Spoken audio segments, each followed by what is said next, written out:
Chapter પહેલું lecture number 43 બાર સાયન્સની વાત કરીએ છીએ આપણે. બસ સ્વાધ્યાયનો 1.24મો દાખલો છે, બરાબર. પણ હવે એક આપણે કામ કરીએ. આ ખરેખર જૂની ચોપડીમાં થિયરી હતી, પછી હું દાખલાનું સ્વરૂપ લઈએ. પહેલા જૂની ચોપડીમાં થિયરીની વાત કરીએ. તમને એમ કીધું છે, આમ બે એક સરખી પ્લેટો, આપણે હમણાં ભણ્યા છે ને પ્લેટો, તો આ રીતે બે પ્લેટો મૂકેલી છે, બરાબર. સરળતા માટે હું કલર અલગ કરું છું. બે પ્લેટો છે, આ રીતે બે પ્લેટો છે. આમ જોજો, તેને સમજો. આમ બે પ્લેટો છે. આ પહેલી પ્લેટ છે. બંનેની પૃષ્ઠ ઘનતા સિગ્મા જ છે, પણ આની પૃષ્ઠ ઘનતા છે પ્લસ સિગ્મા અને આની પૃષ્ઠ ઘનતા છે માઇનસ સિગ્મા. આની છે પ્લસ સિગ્મા અને માઇનસ સિગ્મા, એટલે આ ધન વીજભારિત છે અને આ ઋણ વીજભારિત છે. તો એ લોકોએ નામ આપેલું છે, પ્રથમ પ્લેટની બહાર તરફ, બીજી પ્લેટની અંદર તરફ, ને રીતે નામ આપેલું છે. એટલે આપણે અહીંયા આને એ ભાગ કહેશું, એ. આ એ, પછી વચ્ચેનાને સી કીધું છે અને આને પાછું બી કીધું છે, આને એ કીધું છે. તો આ એ, બી અને સી પાસે તમારે વિદ્યુત ક્ષેત્ર કેટલું હોય એ શોધવાનું છે. કયું ક્ષેત્ર બેટા? વિદ્યુત ક્ષેત્ર. તો હવે અહીંયા ધ્યાન, પહેલા મને એક વસ્તુ કહો, અહીંયા આ ધન, ટૂંકમાં ધન પ્લેટ છે, કમ્પ્લીટ ધન વીજભારિત છે. શરદી થઈ ગઈ છે. અને આ જે પ્લેટ છે ને એ ઋણ વીજભારિત છે.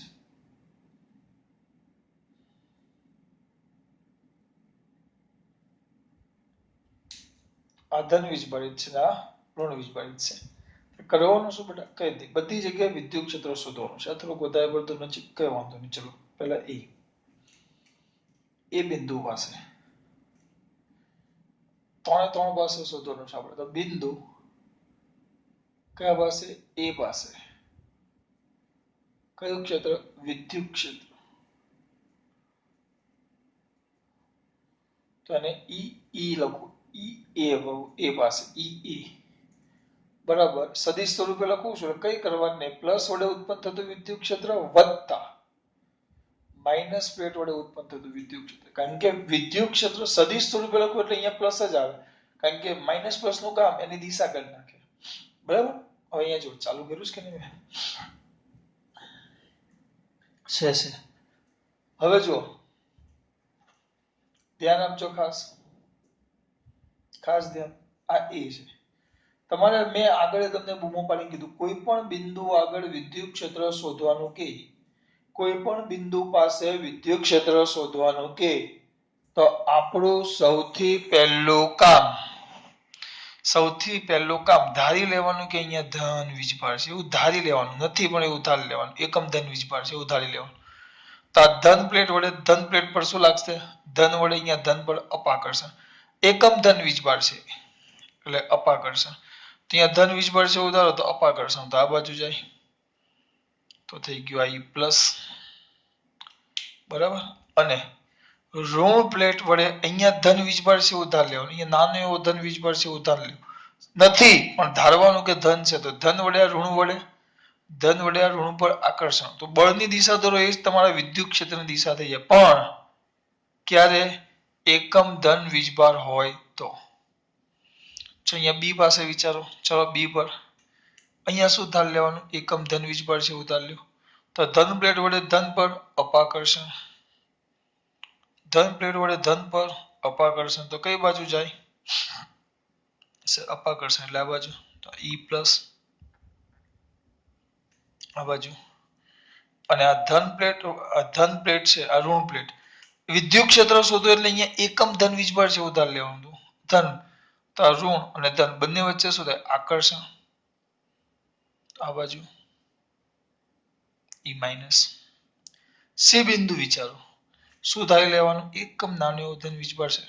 ધન તો ધન ને ઋણ વચ્ચે આકર્ષણ. આ બાજુ ઈ માઇનસ, માઇનસ નું વિદ્યુત ક્ષેત્ર આ બાજુ.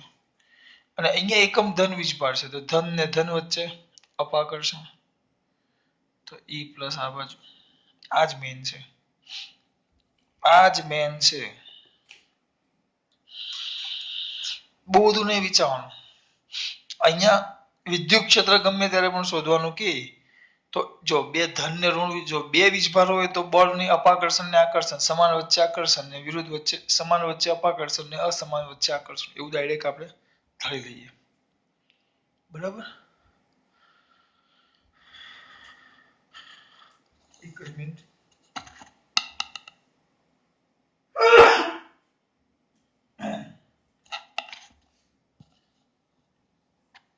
અહીંયા ધ્યાન, આ બે ધન ઋણ,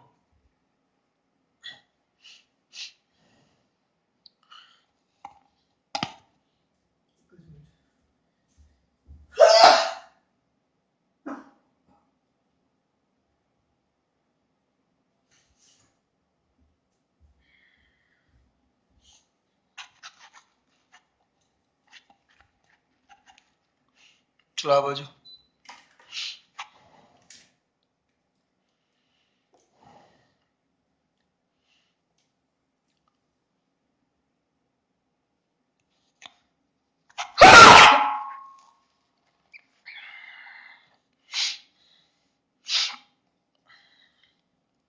આ પાછું અહીંયા એકમ ધન વીજભાર છે ઉતાર લ્યો.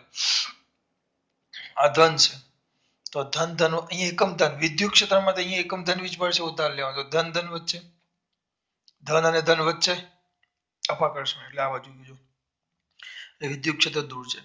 અહીંયા ઋણ, અહીંયા ધન વીજભાર છે પણ ઋણ પ્લેટનો વિચાર કરો તો ઋણ અને ધન વચ્ચે આકર્ષણ, તો આકર્ષણ આ બાજુ, તે માઇનસની દિશા.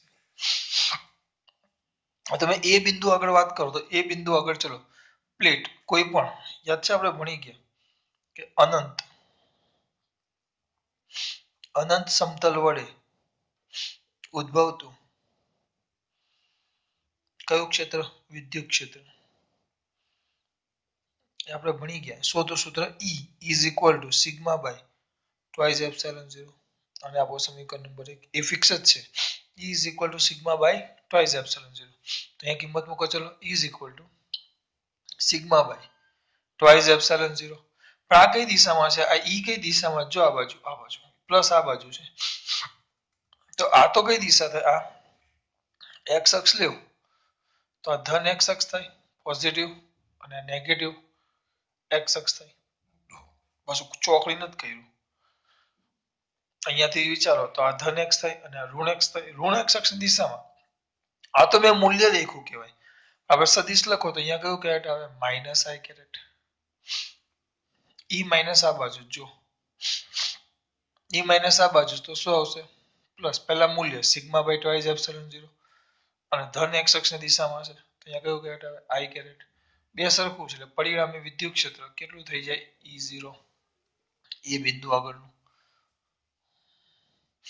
આ કોની પાસે શોધ્યું? એ પાસે. એ જ રીતે બિંદુ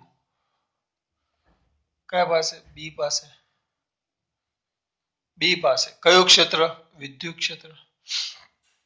ચાલો ફટાફટ પાછું એકદમ તમારા માટે સ્પીડમાં પાછું ત્રીજી વાર યાદ કરાવું છું. આ માઇનસ પ્લેટ છે, આ પ્લસ પ્લેટ છે. અહીંયા શોધવાનું છે આપણે.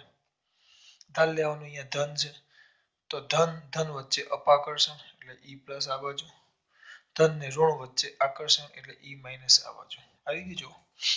હા, પણ અહીંયા એકમ ધન છે. વિદ્યુત ક્ષેત્ર શોધવા માટે ધારી લેવાનું કે ત્યાં ધન વીજભાર છે, અને જે દિશામાં આકર્ષણ કે અપાકર્ષણ લાગે, જે દિશામાં બળ લાગે એ જ વિદ્યુત ક્ષેત્ર કહેવાય. આગળ 50 વાર કીધું છે પાછું. but F is equal to QE, પણ F is equal to અહીંયા Q બરાબર 1 લઈ લો, Q બરાબર 1 લઈ લો તો F is equal to E થઈ જાય. એટલે તમારું બળ એ જ વિદ્યુત ક્ષેત્ર થઈ જાય. પણ પરીક્ષણ વીજભાર કેવો લેવાનો? એક એકમ. એટલે આપણે અહીંયા એકમ ધન વીજભાર હું બોલું છું. તો ધન અને ઋણ વચ્ચે આકર્ષણ એટલે માઇનસની દિશા એવી, ઋણ વિદ્યુત ક્ષેત્રની દિશા એ ઋણની આવે. આ પ્લસ પ્લેટ અને પ્લસ પ્લસ વચ્ચે અપાકર્ષણ, તો આ પ્લસ પ્લસ પ્લસ પ્લેટ વડે ઉત્પન્ન થતું વિદ્યુત ક્ષેત્રની દિશા એવી. અહીંયા પણ બંને પરસ્પર કઈ દિશામાં છે? વિરુદ્ધ દિશામાં. તો બી પાસે વિદ્યુત ક્ષેત્ર બોલો ફટાફટ. Vector E B is equal to બોલો E plus plus E minus બે છે E plus plus E minus E plus plus E minus ચલો ઈ પ્લસ એટલે પ્લસ મૂલ્ય sigma by twice epsilon 0 plus આ બાજુ છે આ બાજુ એટલે ધન x ની દિશામાં એટલે i caret plus sigma by twice epsilon 0 મૂલ્ય પણ આ ઊંધી દિશામાં છે ઋણ x અક્ષની દિશામાં એટલે minus i caret 1 plus 1 minus એટલે પરિણામી વિદ્યુત ક્ષેત્ર 0 થઈ જાય હવે વચ્ચેનું બિંદુ એટલે સી બિંદુ પાસે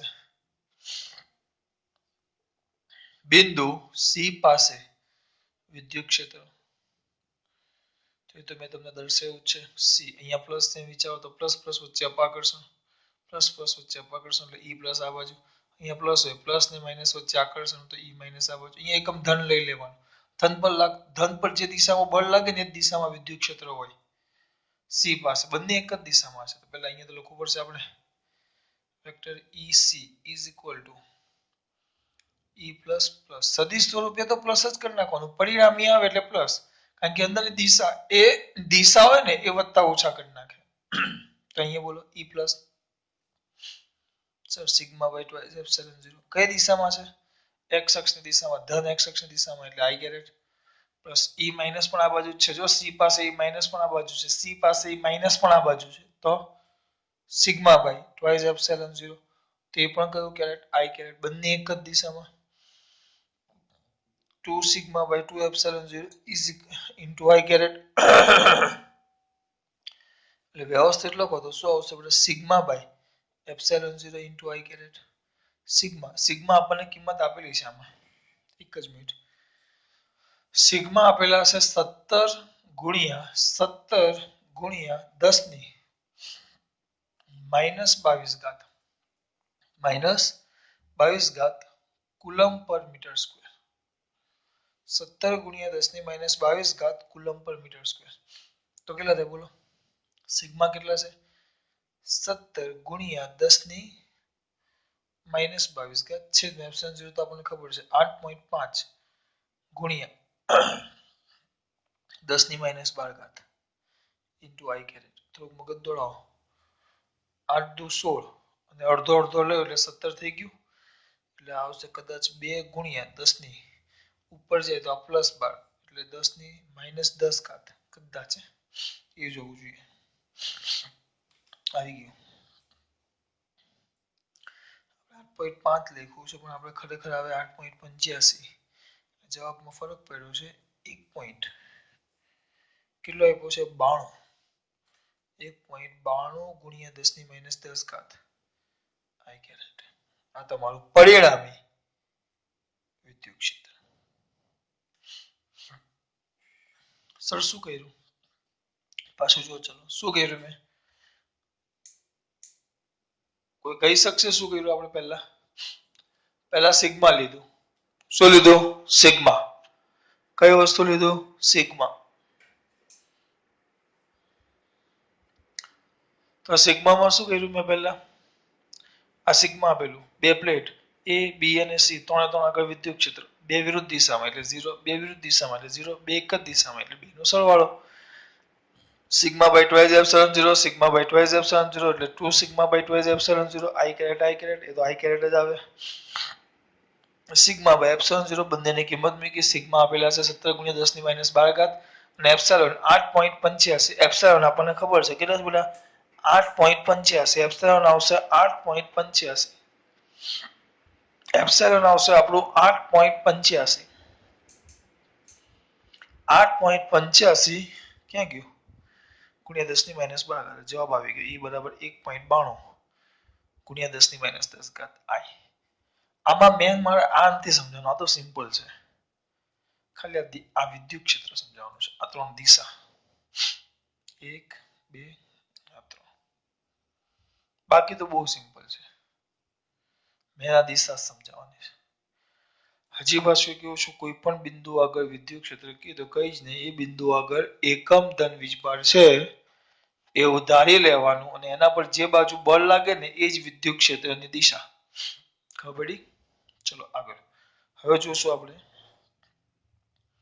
સ્વાધ્યાયનો 1.20 પૂછી નાખું છે.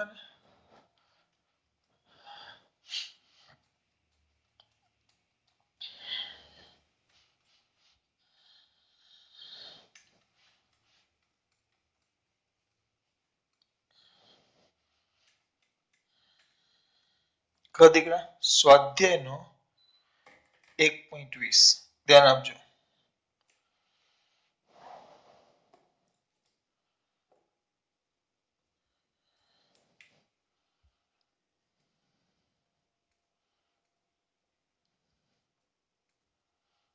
સ્વાધ્યાયનો કયો જોવાનું છે આપણે બેટા 1.20. હવે રકમમાં એવું કહે છે, સાંભળજો રકમ 10 સેમી ત્રિજ્યાવાળા 10 સેમી ત્રિજ્યા ધરાવતી ગોળાકાર ગૌસિયન સપાટીના કેન્દ્ર પર એક સપાટી છે. સપાટીના કેન્દ્ર પર જેની ત્રિજ્યા કીધું છે અને ત્રિજ્યા લઈ લઈએ r બરાબર આ ત્રિજ્યા r છે. એ તમને કીધું 10 સેમી. ગૌસિયન સપાટી કેટલા કીધી છે? 10 સેમી. ધ્યાન રાખજો. જ્યાં ગૌસિયન સપાટી છે કેટલી કીધી છે તમને? 10 સેમી. આ r છે. અને ગૌસિયન સપાટીની ત્રિજ્યા ગૌસિયન સપાટી છે. એની ત્રિજ્યા r કીધી છે 10 સેમી. એના કેન્દ્ર પર બિંદુવત વિદ્યુતભારને લીધે અહીંયા કોઈ બિંદુવત વિદ્યુતભાર q છે. આ સપાટી છે. અહીંયા કોઈ વીજભાર છે જે કેટલો છે? q. તો એને લીધે આ સપાટી સાથે સંકળાયેલું ફ્લક્સ આપેલું છે. જો પહેલા ત્રિજ્યા અહીંયા લખું છું. ગૌસિયન સપાટી માટે એની ત્રિજ્યા આપી છે r 10 સેમી. એટલે વ્યવસ્થિત લખો તો 10 ની -2 ઘાત એટલે 10 ની ટૂંકમાં 0.1 મીટર. અને એનું ફ્લક્સ ગૌસિયન સપાટી માટે એનું ફ્લક્સ આપ્યું છે. વિદ્યુત ફ્લક્સ આપેલું છે. વિદ્યુત ફ્લક્સ phi બરાબર આપ્યું છે -1.0 ગુણ્યા 10 ની 3 ઘાત ન્યૂટન મીટર સ્ક્વેર પર કુલમ ફ્લક્સ પસાર થાય છે. એમાં બે વસ્તુ શું આ બે વસ્તુ આપ્યું છે, ત્રિજ્યા અને ફ્લક્સ. તો તમને પહેલી વસ્તુ કીધું છે, જો સપાટીની ત્રિજ્યા બમણી કરવામાં આવે, ફ્લક્સ એટલે ખબર પડે કે નહીં, અહીંયા q વિદ્યુતભાર મૂકે તો સ્વાભાવિક છે આ વિદ્યુતભારને કારણે આ વિદ્યુત ક્ષેત્ર રેખાઓ ઉત્પન્ન થશે. એટલે આ સપાટી સાથે સંકળાયેલી ક્ષેત્ર રેખાઓની સંખ્યા એ તમને આપી છે. ક્ષેત્ર રેખાઓની સંખ્યા તો પહેલા એ. હવે એમ કીધું છે પહેલા ત્રિજ્યા કેટલી હતી? 10 સેમી. હવે એમ કીધું છે કે જો ત્રિજ્યા બમણી કરવામાં આવે તો પૃષ્ઠ સાથે સંકળાયેલું ફ્લક્સ કેટલું? તો ચલો અહીંયા ધ્યાન કોઈ પણ ગાઉસનો નિયમ હતો આપણો. શું હતો ગાઉસનો નિયમ? કોઈ કહેશે મારો દીકરો? ગાઉસના નિયમ પરથી કોઈ પણ બંધ પૃષ્ઠ સાથે સંકળાયેલ કયું ફ્લક્સ? વિદ્યુત flux phi is equal to q by epsilon 0. Flux phi is equal to q by epsilon 0. એટલે કે આ પરથી જે લખ્યું તેને સમજો. વિદ્યુત ફ્લક્સ જે છે આપણું, તો વિદ્યુત ફ્લક્સ તો ખાલી ઘેરાયેલા વિદ્યુતભાર q પર આધાર રાખે છે. અને એપ્સિલોન 0 તો આપણા માટે અચળ છે, કારણ કે 8.85 ગુણ્યા 10 ની -12 ઘાત એ બદલાવાનો નથી. તો વધ્યું કોણ? q એટલે બંધ પૃષ્ઠ વડે ઘેરાયેલો, એટલે કે વિદ્યુત ફ્લક્સ એ બંધ પૃષ્ઠ વડે ઘેરાયેલા વિદ્યુત ભાર પર આધાર રાખે.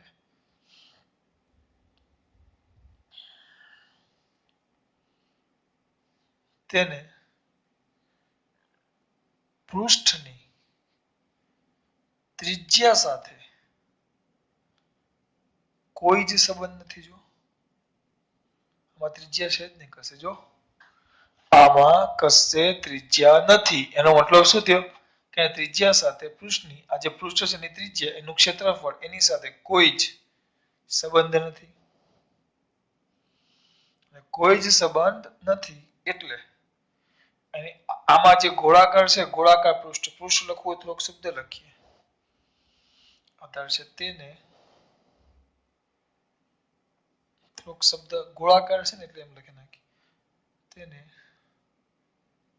ગોળાકાર પૃષ્ઠની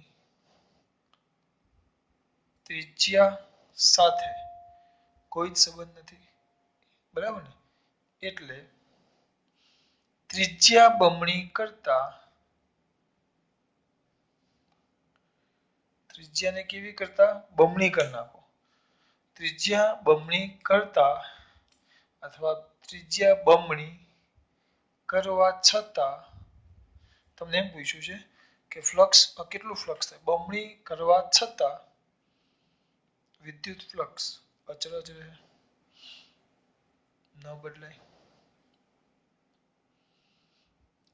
સમીકરણ 1 ફ્લક્સ 5 ચલે છે ક્યુ એ ક્યુ પર આધાર રાખે છે એટલે તમારે આટલું બધું નહીં લખવાનું. તમારે સિમ્પલ જ આટલું જ લખવાનું કે ભાઈ ગાઉસનો નિયમ હશે તો એવું કહે છે કે ભાઈ ફ્લક્સ એ પૃષ્ઠ વડે ઘેરાયેલા વિદ્યુતભાર પર આધાર રાખે અને ત્રિજ્યા સાથે કોઈ સંબંધ નથી. એ લોકો ત્રિજ્યા બમણી કરે છે. આના જગ્યાએ તમારું પૃષ્ઠ આમ મોટું કરે છે મોટું બમણું ભલે પૃષ્ઠ બમણું કરતા ત્રિજ્યા આની જગ્યાએ ત્રિજ્યા કેટલી કરે છે 2r 10 ના જગ્યાએ 20 સેમી કરે છે. તો ભાઈ એના સાથે કે લેવા દેવા નહીં કારણ કે આપણો જે વિદ્યુતભાર છે તો q જ રહેવાનો છે અને આપણું ફ્લક્સ તો કોના પર આધાર રાખે છે પૃષ્ઠ વડે ઘેરાયેલા વિદ્યુતભાર સાથે જે વિદ્યુતભાર અહીંયા બદલાતો નથી એટલે વિદ્યુતભાર બદલાતો ન હોવાથી એના ફ્લક્સમાં કદી પણ કોઈ પણ ફરક પડતો નથી. એમ હજી બી આપ્યું છે તો પૃષ્ઠ વડે ઘેરાયેલો કુલ વિદ્યુતભાર તો ગૌસનો નિયમ શું તો ગાઉસનો નિયમ વિદ્યુતભાર શોધવાનો છે. ગાઉસનો નિયમ flux 5 is equal to q by epsilon 0 તો q is equal to 5 by epsilon 0 5 આપણને આપેલા છે 17 જેવા કેટલા છે 5 કેટલા હતા માઈનસ 1.0 ગુણ્યા 10 ની 3 ઘાત અને એપ્સિલોન 0 છે એટલે ગુણ્યા 8.85 ગુણ્યા 10 ની -12 ઘાત તો ઇઝ ઇક્વલ ટુ શું થશે બોલો -1 છે એટલે જવા દો ને એટલે 8.85 જ આવશે 10 ની 12 માંથી 3 જાય તો 10 ની -9 ઘાત અને આગળ માઇનસ આવે માઇનસ ઋણ વીજભાર છે કારણ કે ફ્લક્સ કેવું છે ઋણ. હવે જો આમ જોવા જાવ તો આકૃતિ સમજૂતી માટે છે પણ આકૃતિમાં ભૂલ છે આપણે કારણ કે ઋણ વિદ્યુત ક્ષેત્ર આપ્યું છે ઋણ વીજભાર આપ્યો છે એટલે આપણી ક્ષેત્ર રેખાઓ ક્યાં જવી જોઈએ અંદર. આકૃતિ પરીક્ષામાં દોરવાનું નથી આ માત્ર સમજૂતી માટે છે પણ આ ભૂલ હતી છીંકોમાંથી ઊંચો ન થયો.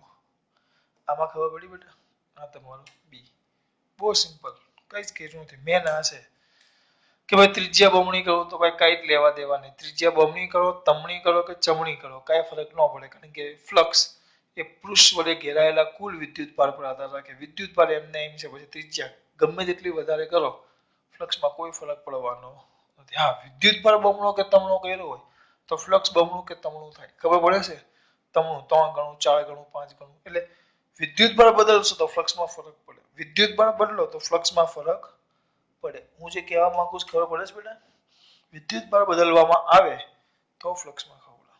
આ તમારો 1.20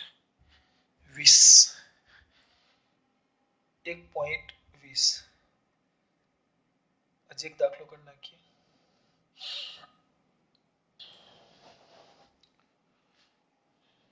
1.21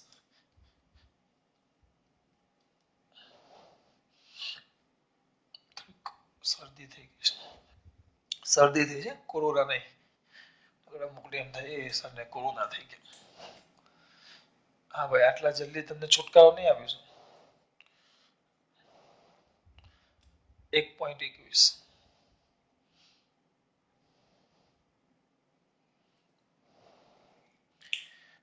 હવે એમાં એવું કીધું છે, સાંભળજો, 10 સેમી ત્રિજ્યાના એક વાહક ગોળા પર, વાહક ગોળો છે, તો મોટો દોરો, કેટલા સેમીનો કીધો છે? 10 સેમી. આની ત્રિજ્યા r છે, r જે 10 સેમી છે. 10 સેમીનો વાહક ગોળો છે.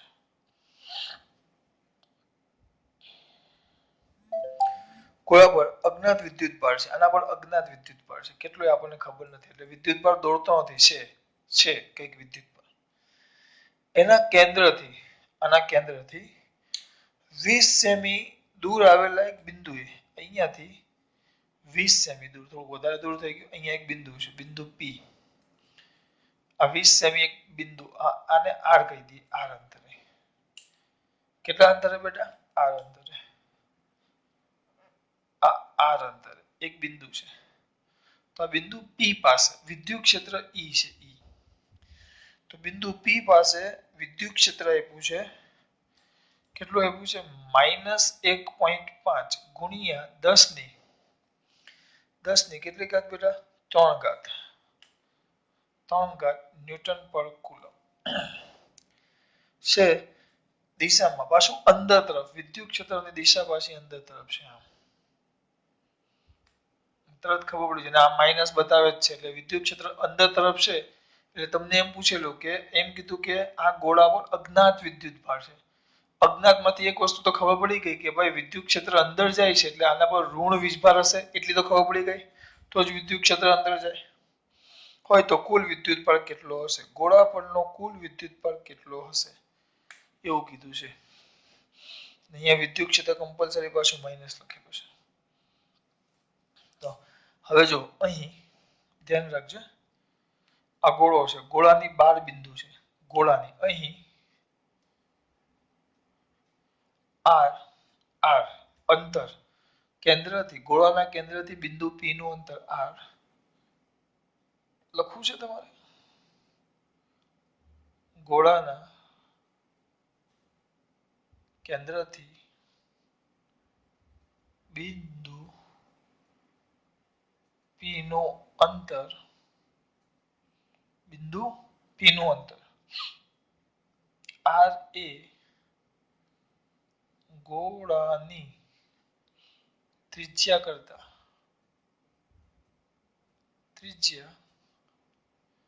કેપિટલ R કરતા વધુ છે.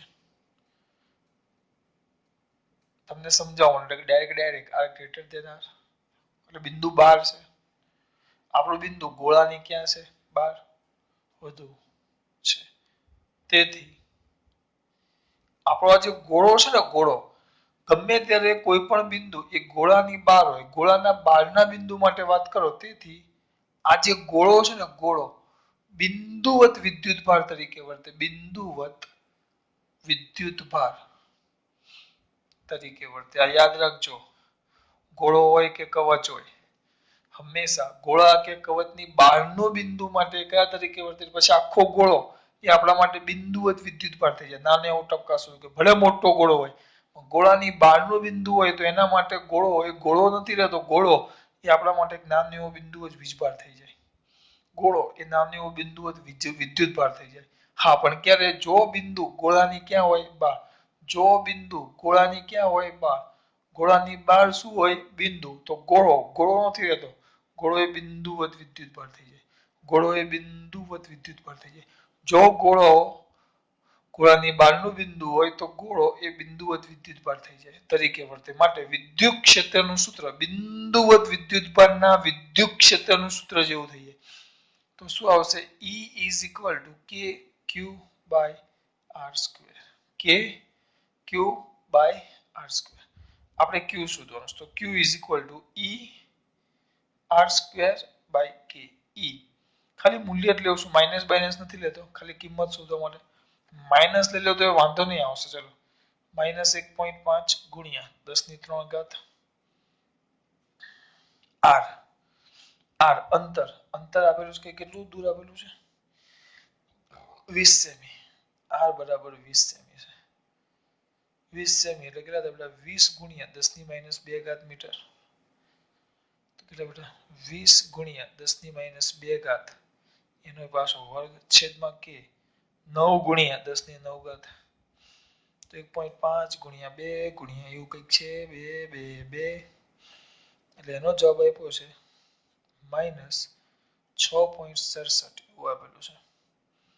-6.67 ગુણ્યા 10⁻⁹ કુલમ તો is equal two -6.67 nano coulomb.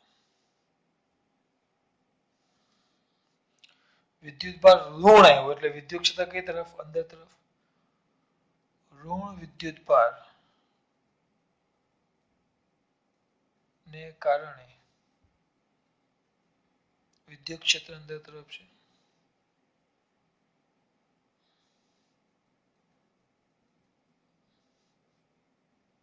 અથવા કીધું છે વિદ્યુત ક્ષેત્ર અંદર તરફ છે એટલે વિદ્યુતભાર કેવો આવે ઋણ.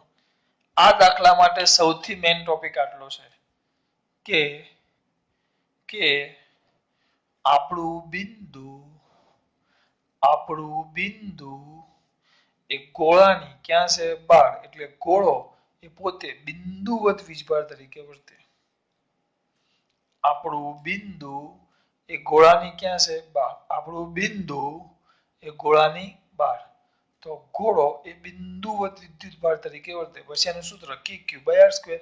Q ને સૂત્રનો કરતા બનાવો ER²/k. હા આ ક્યારે વાપરી શકો બિંદુવત વિદ્યુતભાર માટે. બિંદુવત વિદ્યુતભારનું આ સૂત્ર છે. બિંદુવત વિદ્યુતભાર વડે ઉત્પન્ન થતું વિદ્યુત ક્ષેત્ર E = Q/r². આ ક્યારે વપરાય જ્યારે આ બિંદુ એ ગોળાની ક્યાં હોય બહાર. જ્યારે આ બિંદુ એ ગોળાની ક્યાં હોય બહાર ત્યારે તમે આ વાપરી શકો છો નહીં તો નહીં. 4 5 6 વાર બોલ્યો. આ ખરેખર બિંદુવત વિદ્યુતભાર વડે ઉત્પન્ન થતા વિદ્યુત ક્ષેત્રનું સૂત્ર છે. ને અહીંયા તમે ગોળો બોલો તો ગોળોનું સૂત્ર ન આવવું જોઈએ. ગોળાનું સૂત્ર આવે પણ અત્યારે આવું કેમ એનું સૂત્ર હું તમને સાબિત કરીને આપીશ. અત્યારે ખાલી યાદ રાખો આજનો વિડિયો કાલે એની સાબિતી આવી જશે. લેક્ચર 44 એની માહિતી આવી જશે. શું બેટા આ ગોળો છે ગોળાની બહારનું બિંદુ હોય તો ગોળો એ બિંદુવત વીજભાર થઈ જાય. ગોળાની બહારનું બિંદુ હોય તો ગોળો એ બિંદુવત વિદ્યુતભાર થઈ જાય. તો એના માટે બિંદુવત વિદ્યુતભાર વડે ઉત્પન્ન થતું વિદ્યુત ક્ષેત્ર એટલે Q/r².